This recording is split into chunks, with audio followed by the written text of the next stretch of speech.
Good morning, lakay. Ito, magsisigang tayo ng isda. Meron tayo isang kamatis, luya, sibuyas, sili. Ito ang gagamitin natin. Santol.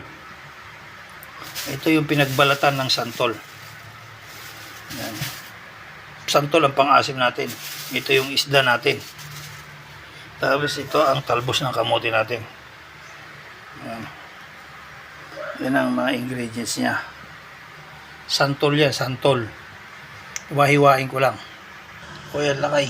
Pinakuluan na natin. Pag luto na yung mga ingredients yan, tsaka natin ilagay yung isda. Kasi yung isda, madali lang ang maluto. O yan, lakay, kumukulo na. Mamaya, lalagyan natin yung isda. Kauli-uli, ilagay natin yung dahon. Yan, sinigang sa santol. Isda, sinigang sa santol. Ito na, lakay. Lalagay na, nagkulay na yung santol natin. Lalagay na natin ang isda. Yan.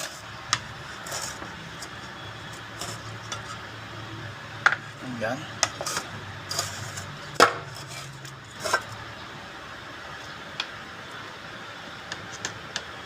Yung lakay, lalagay na natin. Yan. Punong-puno ah.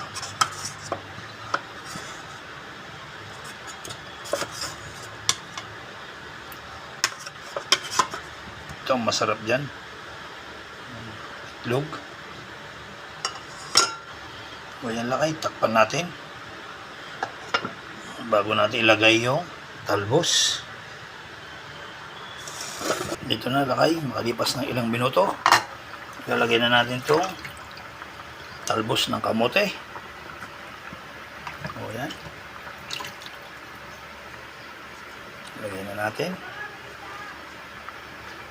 Pag kumulo yan, tanggalin na natin at maya maya kain na tayo.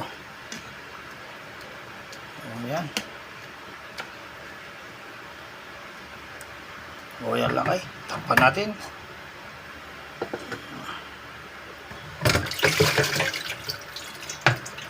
O yan, lakay, luto na ang ating isda na sinigang sa santol.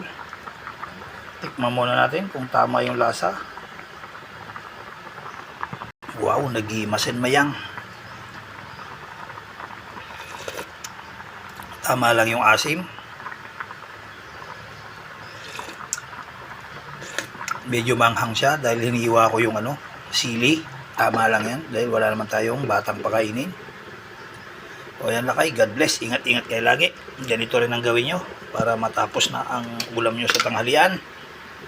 O ayan. God bless. Patong ko na dito para mamaya nakaready na yan. God bless. Ingat-ingat kayo lagi.